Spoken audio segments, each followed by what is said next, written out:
ಮತ್ತೆ ಕಾವೇರಿ ಹೋರಾಟ ಪ್ರಾರಂಭ ಆಗಿಬಿಟ್ಟಿದೆ. ಈ ಹೋರಾಟದ ಬಗ್ಗೆ ಸರಿಸುಮಾರು 34-35 ವರ್ಷದಿಂದ ಎಲ್ಲರೂ ಹೇಳ್ತಾನೆ ಬಂದಿದ್ದಾರೆ, ಅದಾಗಬೇಕು ಇದಾಗಬೇಕು, ಯಾವುದು ಕೂಡ ಆಗ್ತಾ ಇಲ್ಲ. ಯಾಕೆ ಈ ವಿಚಾರವನ್ನ ಇಷ್ಟು ಕ್ಲಿಯರ್ ಆಗಿ ನಾನು ಹೇಳ್ತಿದ್ದೇನೆ ಅಂತಂದ್ರೆ, ಒಂದು, ನಮಗೆ ಕುಡಿಲಿಕ್ಕೆ ನೀರಿಲ್ಲ ಅಂತಂದಾಗ ನೆರೆಮನೆಯವರಿಗೆ ನೀರು ಕೊಡಿ ಅಂದ ಹಾಗಿದೆ ಕಾನೂನಿನ ಒಂದಿಷ್ಟು ಉಲ್ಲೇಖಗಳು. ಇಲ್ಲಿ ಕರ್ನಾಟಕದ ರೈತರಿಗೆ ನೀರಿಲ್ಲ, ಅದನ್ನು ಬಿಟ್ಟು ನಾವು ತಮಿಳುನಾಡಿಗೆ ಬಿಡ್ಬೇಕಂತೆ, ಅದು ಬಿಡ್ಲಿಲ್ಲ ಅಂತ ಈಗ ಹೋರಾಟ ಅಂತೆ. ಹೋರಾಟಗಾರರು ಹೇಳ್ತಿದ್ದಾರೆ ಕರ್ನಾಟಕ ಬಂದ್ ಮಾಡ್ತೇವೆ ಅಂತ. ಹೌದು, ಬಂದ್ ಮಾಡ್ಕೊಂಡು ಕೂತ್ಕೊಳ್ಳಿ, ಅದರಿಂದ ಲಾಸ್ ಆಗೋದು ಕರ್ನಾಟಕಕ್ಕೆ ಬಿಟ್ರೆ ತಮಿಳ್ನಾಡಿಗಲ್ಲ. ಒಂದೆರಡು KSRTC ಬಸ್ಸಿಗೆ ನೀವು ಬೆಂಕಿ ಹಚ್ತೀರಿ, ಅದರಿಂದ ತಮಿಳ್ನಾಡಿಗೆ ಲಾಸ್ ಆಗತ್ತೆ ಅಲ್ವಾ? ತಲೆ ಲದ್ದಿ ಇಟ್ಕೊಂಡಿದ್ದೀರಾ ಅಂತ ಡೌಟ್ ಆಗ್ಬಿಡುತ್ತೆ ಈ ಕನ್ನಡ ಹೋರಾಟಗಾರರ ಕೆಲವೊಂದು ಸ್ಟೇಟ್ಮೆಂಟ್ ಗಳನ್ನ ಕೇಳಿ. ಕರ್ನಾಟಕ ಬಂದ್ ಮಾಡೋದಲ್ಲ, ಕಾನೂನಾತ್ಮಕವಾಗಿ ಏನ್ ಹೋರಾಡಬೇಕು ಮತ್ತೆ ಸ್ಟಾರ್ಟ್ ಮಾಡಿ. ರಾಜಕಾರಣಿಗಳು ಸತ್ತೋಗ್ಬಿಟ್ಟಿದ್ದಾರೆ ನಮ್ಮ ರಾಜ್ಯದಲ್ಲಿ, ಅದರಲ್ಲೂ ಈಗ ಇರುವಂತ ಆಡಳಿತ ಪಕ್ಷಗಳು ಧ್ವನಿಯನ್ನ ಎತ್ತಬೇಕು, ಎತ್ತಲ್ಲ. ನೀವೇನ್ ಗೊತ್ತಾ, ಕಾನೂನು ಒಂದು ತೀರ್ಪನ್ನ ಕೊಡುತ್ತೆ ಅಂತಂದ್ರೆ ಹೌದು ಅದನ್ನ ಕೇಳಬೇಕು, ಇಲ್ಲ ಅಂತ ನಾನು ಹೇಳಲ್ಲ. ಅದನ್ನ ಪ್ರಶ್ನೆ ಮಾಡೋ ಹಕ್ಕಿದೆ ತಾನೆ, ಪ್ರಶ್ನೆ ಮಾಡಬಹುದು ತಾನೆ.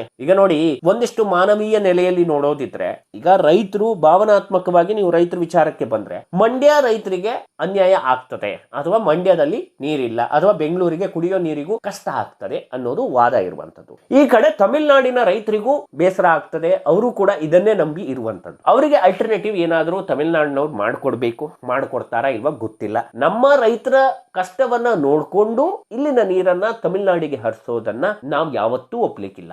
ಯಾಕಂತಂದ್ರೆ ಪದೇ ಪದೇ ಈ ಅವಮಾನ, ಪದೇ ಪದೇ ಈ ಅನ್ಯಾಯ ಆಗ್ತಾನೆ ಇದೆ. ಇದು ಇವತ್ತು ನಿನ್ನೆಯ ಕಥೆಯಲ್ಲ. ಸರಿಸುಮಾರು 35-40 ವರ್ಷದಿಂದ ಇದೇ ರಾಗ, ಇದೇ ಹಾಡು. ನೀವು ಹೇಳ್ತೀರಿ ಮಾಜಿ ಪ್ರಧಾನಿ ದೇವೇಗೌಡರು ಸಂಸತ್ನಲ್ಲಿ ಕೇಳ್ಕೊಂಡ್ರು, ಈ ಒಂದು ಡಿಸ್ಪ್ಯೂಟ್ ಅನ್ನ ನಮಗೆ ನಿಲ್ಸ್ಕೊಡಿ. ಪದೇ ಪದೇ ಇದ್ರ ಬಗ್ಗೆ ಚರ್ಚೆ ಆಗ್ತಿದೆ. ನಾನು ಇಂಡಿಪೆಂಡೆಂಟ್ ಕ್ಯಾಂಡಿಡೇಟ್, ನನ್ನಿಂದ ಏನು ಮಾಡಕ್ಕಾಗಲ್ಲ, ಅಟ್ಲೀಸ್ಟ್ ಕೇಂದ್ರ ಸರ್ಕಾರ ಆದ್ರೂ ಇದ್ರ ಬಗ್ಗೆ ಒಂದು ಕ್ರಮವನ್ನ ಕೈಗೊಳ್ಳಿ ಅಂತ ಹೇಳಿದ್ರು. ಅದನ್ನ ಕೇಂದ್ರ ಸರ್ಕಾರ ತಲೆಗೆ ಹಾಕೊಳ್ಳಿಲ್ಲ, ಅದು ಸೆಕೆಂಡ್ರಿ. ಆದ್ರೆ ನಾನು ಹೇಳ್ತಿರೋದು ಏನಂತಂದ್ರೆ, ಈ ಹೋರಾಟ ಚೀರಾಟ ಏನಿದೆ ಅದು ಪದೇ ಪದೇ ಆಗ್ತಾ ಇದ್ರೆ ಜನರಿಗೂ ಅದ್ರ ಮೇಲೆ ಇಂಟ್ರೆಸ್ಟ್ ಹೋಗ್ಬಿಡುತ್ತೆ. ಕಾವೇರಿ ವಿವಾದ ಕೂಡ ಹಾಗೆ. ನಾನು ಸಣ್ಣ ಮಗು ಇರುವಾಗಿನಿಂದಲೂ ಈ ಒಂದು ವಿವಾದವನ್ನ ಕೇಳ್ಕೊಂಡು ಬರ್ತಾ ಇದ್ದೀನಿ. ಆವಾಗಿನ ಟಿವಿಯಲ್ಲಿ ಚರ್ಚೆಗಳಾಗ್ತಾ ಇತ್ತು. ಧರ್ಮಸಿಂಗ್ ಮುಖ್ಯಮಂತ್ರಿ ಆಗಿದ್ರು, ಆ ಟೈಮಲ್ಲೂ ಇದ್ರ ಬಗ್ಗೆ ವಿವಾದಗಳು ಹುಟ್ಕೊಂಡಿದ್ವು. ಆ ಟೈಮಲ್ಲೂ ಹೋರಾಟಗಳು, ಕರ್ನಾಟಕ ಕನ್ನಡ ಈ ಹೋರಾಟಗಾರರು ಬಂದಿದ್ದಾರೆ, ಇವ್ರು ಹೀಗ್ ಮಾಡಿದ್ರು, ಹಾಗ್ ಮಾಡಿದ್ರು, ಬಂದ್ ಮಾಡಿದ್ರು, ಟೈರ್ ಸುಟ್ರು, ಬಸ್ ಸುಟ್ರು, ಮತ್ತೊಂದು ಸುಟ್ರು, ಜನರಿಗೆ ಪ್ರಾಬ್ಲಮ್ ಆಯ್ತು,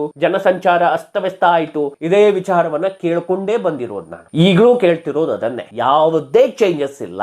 2018ರಲ್ಲಿ ಸುಪ್ರೀಂ ಕೋರ್ಟ್ ತೀರ್ಪು ಕೊಡ್ತಲ್ಲ, ಅವಾಗ ಏನ್ ಮಾಡ್ತಿದ್ರಿ ರಾಜಕಾರಣಿಗಳು? ಅವಾಗ ನೀವು ಅಪೋಸ್ ಮಾಡಿ ಒಂದಿಷ್ಟು ವಾದ ಮಾಡ್ಬೋದಿತ್ತಲ್ಲ, ಮಾಡ್ಲಿಕ್ಕೆ ಹೊರಡಲ್ಲ. ಯಾಕಂತಂದ್ರೆ ಈ ಒಂದು ವಿವಾದ ಹಾಗೆ ಉಳ್ಕೊಂಡ್ರೆ ನಿಮಗೂ ಒಂದಿಷ್ಟು ರಾಜಕೀಯ ಬೇಳೆ ಬೇಯಿಸ್ಕೊಳ್ಳಿಕ್ ಆಗ್ತದೆ ಅನ್ನುವಂತ ಆಲೋಚನೆಯಲ್ಲಿ ಎಲ್ಲ ರಾಜಕಾರಣಿಗಳು ಇದ್ದಂತೆ ಕಾಣ್ತದೆ. ಒಂದು ವಿಚಾರವನ್ನ ಕ್ಲಿಯರ್ ಮಾಡ್ತೇನೆ, ನೀರು ಬಿಡೋದು ಬಿಡ್ಲೇಬೇಕು ಅನ್ನೋದು ಈಗ ತಮಿಳುನಾಡಿನವರ ವಾದ. ಇನ್ನು ಕರ್ನಾಟಕದವರು ನಮ್ಗೆ ನೀರಿಲ್ಲ, ನಾವು ಬಿಡೋದು ಹೇಗೆ ಅಂತ ವಾದ. ಈ ವಾದಕ್ಕೊಂದು ತಾರ್ಕಿಕ ಅಂತ್ಯವನ್ನ ಯಾರಾದ್ರೂ ಒಬ್ರು ಬಂದು ಕೊಡ್ಬೇಕಾಗತ್ತೆ, ಇಲ್ಲ ಅಂತಂದ್ರೆ ಇದು ಹೀಗೆ ಮುಂದುವರಿಯುತ್ತೆ. ಇದನ್ನ ಕೇಳಿ ನಮಗೂ ಸಾಕಾಗಿದೆ. ಸೊ ಹಾಗಾದ್ರೆ ಈ ವಾದ ಯಾಕೆ ಹುಟ್ಕೊಂತು, ಈ ಹೋರಾಟ ಯಾಕೆ ಹುಟ್ಕೊಂತು, ಅದ್ರ ಬಗ್ಗೆ ಒಂದು ಸಣ್ಣ ಹಿಸ್ಟ್ರಿಯನ್ನ ನೋಡ್ಕೊಂಡು ನಂತರ ಈ ಒಂದು ವಿಚಾರದ ಬಗ್ಗೆ ಮಾತಾಡೋಣ. ಕಾವೇರಿ ನದಿ ನೀರು ಹಂಚಿಕೆ ವಿವಾದ ಅನ್ನೋದು ಇವತ್ತು ನಿನ್ನೆಯದಲ್ಲ. ಸರಿಸುಮಾರು 150 ವರ್ಷದಿಂದ ಈ ಒಂದು ವಿವಾದ ಪದೇ ಪದೇ ಸುದ್ದಿಗೆ ಬರ್ತಾ ಇತ್ತು. ಅದು ಬ್ರಿಟಿಷ್ ಆಡಳಿತದ ಸಮಯ, ಮದ್ರಾಸ್ ಪ್ರೆಸಿಡೆನ್ಸಿ ಮತ್ತು ಮೈಸೂರು ಸಂಸ್ಥಾನದ ನಡುವೆ 1892 ಹಾಗೂ 1924ರಲ್ಲಿ 2 ಪ್ರಮುಖ ಒಪ್ಪಂದಗಳಾಗಿದ್ವು. ಈ ಒಪ್ಪಂದಗಳ ಪ್ರಕಾರ ಕಾವೇರಿಯ ಸಿಂಹಪಾಲು ನೀರನ್ನ ಸುಮಾರು 75% ಮದ್ರಾಸ್ಗೆ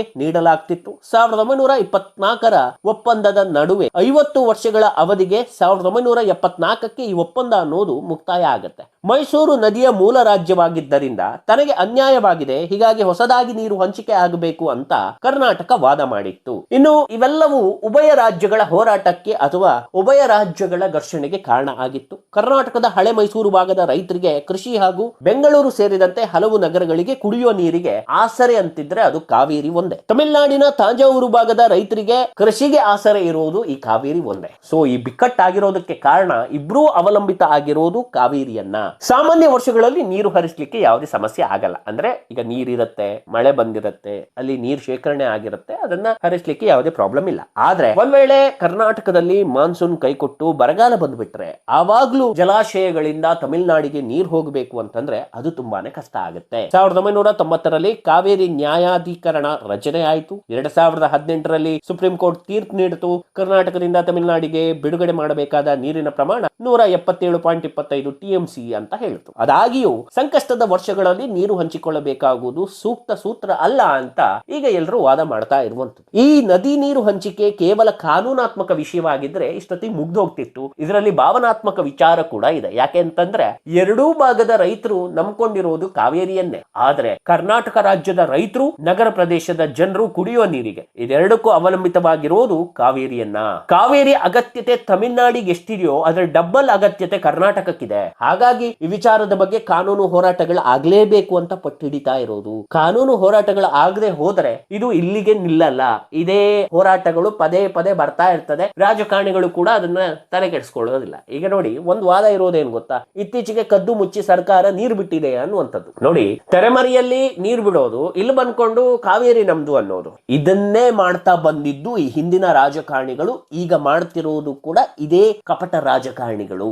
ರಾತ್ರಿ ಹೋಗಿ ನೀರು ಬಿಟ್ಟು ಬರ್ತಾರೆ, ಬೆಳಿಗ್ಗೆ ಬಂದ್ಬಿಟ್ಟು ಕಾವೇರಿ ನಮ್ಮದು ಅಂತ ಸೆಂಟಿಮೆಂಟಲ್ ಡೈಲಾಗ್ ಹೊಡೆದು ಜನರನ್ನ ಕೆರಳಿಸಿ ಹೋಗ್ಬಿಡ್ತಾರೆ. ಇನ್ನು ವಿರೋಧ ಪಕ್ಷದ ನಾಯಕರಂತೂ ಕೋರ್ಟ್ ಅಲ್ಲಿ ಗೋಲ್ ಇದ್ದಾಗ ಚೆನ್ನಾಗಿ ಗೋಲ್ ಹೊಡಿತಾರೆ. ಆದ್ರೆ ಈಗ ಗೋಲ್ ಹೊಡಿಲಿಕ್ಕೆ ಆಗ್ತಾ ಇಲ್ಲ ಬಿಡಿ. ಅವರಿಗೆ ಗೊತ್ತಿದೆ ವಿರೋಧ ಪಕ್ಷ ಯಾವ ರೀತಿ ಆಗಿಬಿಟ್ಟಿದೆ ಅಂತ. ಇದೇನಾಗಿದೆ ಗೊತ್ತಾ, ಇವರ ರಾಜಕೀಯ ಬೇಳೆ ಬೇಯಿಸ್ಕೊಳಕ್ಕೆ ಇದೊಂದು ವಿವಾದ ಅಷ್ಟೇ, ಸಿಂಪಲ್. ಇದಕ್ಕೆ ತಾರ್ಕಿಕ ಅಂತ್ಯ ಅನ್ನೋದು ಸಿಕ್ಬಿಟ್ರೆ ಅವರಿಗೆ ಈ ಒಂದು ವಿಚಾರನೇ ಇಲ್ಲ ಅಲ್ಲ. ಮತ್ತೆ ಮುನ್ನೆಲೆಗೆ ಬಂದ್ಕೊಂಡು ಅವ್ರು ಮಾಡಿದ್ದು, ಅವ್ರ ಕಾಲದಲ್ಲಿ ಅವ್ರು ಮಾಡಿದ ತಪ್ಪಿಗೆ ಇವತ್ತು ನಾವು ಅನುಭವಿಸ್ತಾ ಇದ್ದೇವೆ ಅಂತ ಒಂದು ರಾಜಕೀಯ ನಾಯಕರು ಹೇಳ್ತಾರೆ. ಇನ್ನೊಂದು ಪಕ್ಷದವ್ರು ಬಂದು ಇಲ್ಲ, ಅವ್ರು ಮಾಡಿದ್ದು ಆ ಟೈಮಲ್ಲಿ ಅದಕ್ಕೆ ನಮ್ಗೆ ಕಷ್ಟ ಆಗ್ತಿರೋದು ಅಂತ ಅವರು ವಾದ ಮಾಡ್ತಾರೆ. ಒಟ್ಟಾರೆ ಈ ಎರಡೂ ವಾದಗಳು ಏನಿದೆ ಅಂತಂದ್ರೆ ಪಲಾಯನವಾದ ಅಂತಾನೆ ಹೇಳ್ಬೋದು. ಯಾಕೆ ಕೇಳಿದ್ರೆ ಇಬ್ಬರಲ್ಲೂ ಆ ಯೋಗ್ಯತೆಗಳಿಲ್ಲ.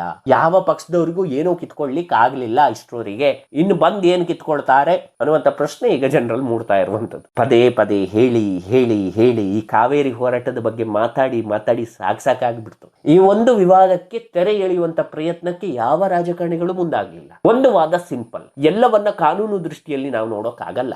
ಯಾಕೆ ಕೇಳಿದ್ರೆ ಇಲ್ಲಿ ರೈತರ ಪಾಡು ಚಿಂತಾಜನಕ ಆಗ್ಬಿಡುತ್ತೆ. ನೋಡಿ, ಇವಾಗಿನ ಸರ್ಕಾರಕ್ಕೆ ರೈತರ ಬಗ್ಗೆ ಆಲೋಚನೆ ಇಲ್ಲ. ಆ ಆಲೋಚನೆ ಇದ್ದಿದ್ರೆ ಬಿಡದಿ ಟೌನ್ಶಿಪ್ ಯೋಜನೆ ಕೈ ಹಾಕ್ತಿರ್ಲಿಲ್ಲ. ಹಾಗಾಗಿ ಮಂಡ್ಯದ ರೈತರಿಗೂ ಕೂಡ ಇದು ಅಷ್ಟೇನು ಇಂಪ್ಯಾಕ್ಟ್ ಬೀರಲ್ಲ. ನೀವು ಒಂದ್ ವಿಚಾರ ಹೇಳ್ತೇನೆ, ಮೇಕೆದಾಟು ಯೋಜನೆ ಅನ್ನೋದು ಬಂದ್ಬಿಟ್ರೆ ಇದಕ್ಕೊಂದು ಅಂತ್ಯ ಸಿಗತ್ತೆ ಅನ್ನೋದು ಈಗ ಸಿಕ್ಕಿರುವಂತ ಒಂದಿಷ್ಟು ಇನ್ಫಾರ್ಮೇಶನ್. ಆದ್ರೆ ಆ ಮೇಕೆದಾಟಿಗೂ ಕೂಡ ವಿಜಯ್ ಅವರು ಅಡ್ಡಗಾಲ ಹಾಕ್ತಿದ್ದಾರೆ. ವಿಜಯ್ ಅವ್ರು ತಪ್ಪಲ್ಲ. ಯಾಕೆ ಕೇಳಿದ್ರೆ ಅವರು ಜನ ಕೇಳ್ತಾರೆ, ನೀವ್ ಏನ್ ಮಾಡಿದ್ರಿ ಸಿಎಂ ಆದ ಮೇಲೆ, ನಮ್ಮ ಪರವಾಗಿ ನಿಂತ್ಕೊಳ್ಳಿಕ್ ಆಗ್ಲಿಲ್ಲ ಅಂದ್ಮೇಲೆ ನಿಮ್ಗೆ ಓಟ್ ಹಾಕಿ ನಾವೇನ್ ಮಾಡ್ಬೇಕು ಅಂತ ಜನ ಕೇಳ್ತಾರೆ. ಹಾಗಾಗಿ ವಿಜಯ್ ಅವರು ಈಗ ಅದಕ್ಕೆ ಅಡ್ಡಗಾಲ ಹಾಕ್ತಾ ಇರೋದು. ಅದೇ ಕರ್ನಾಟಕದಲ್ಲಿ ಆತರ ಆಗಲ್ಲ. ಜನ ಕೇಳ್ತಾರೆ, ಒಂದೆರಡು ದಿವಸ ಕೇಳಿ ಸೈಲೆಂಟ್ ಆಗ್ತಾರೆ. ಆದ್ರೆ ಕರ್ನಾಟಕದ ಪೊಲಿಟಿಷಿಯನ್ಸ್ ಗಳಿಗೆ ಕರ್ನಾಟಕ ರಾಜ್ಯದ ಜನರ ಮೇಲೆ ಭಯನೇ ಇಲ್ಲ. ಆ ಭಯ ಇಲ್ಲದೆ ಇರೋಕ್ಕೋಗಿ ಈಗ ಬಿಡದಿಯಲ್ಲಿ ಟೌನ್ಶಿಪ್ ಯೋಜನೆ ಆಗ್ತಾ ಇರೋದು. ಅದನ್ನ ಬೇರೆ ರಾಜ್ಯದಲ್ಲಿ ಮಾಡಿದ್ರೆ ಇಷ್ಟೊತ್ತಿಗೆ ಕೆರ ತಕೊಂಡು ಹೊಡೆದಿರೋರು ಎಲ್ಲರೂ. ನೀವು ಯಾವತ್ತೂ ಒಂದು ವಿಚಾರವನ್ನ ಕ್ಲಿಯರ್ ಆಗಿ ಹೇಳಕ್ ಹೋಗ್ತೀರಿ, ಮಾಡಕ್ ಹೋಗ್ತೀರಿ ಅಂತಂದ್ರೆ ಅದ್ರ ಬಗ್ಗೆ ನಿಮ್ಗೆ ಕ್ಲಾರಿಟಿ ಇರಬೇಕು. ಅದಿಲ್ಲ ಅಂದ್ರೆ ಮಾಡ್ಲಿಕ್ಕೆ ಹೋಗಬಾರ್ದು. ಈ ತರದ ಅತಂತ್ರದ ವಿಚಾರಗಳನ್ನು ನೀವು ಹೇಳ್ತಾ ಹೋದಾಗ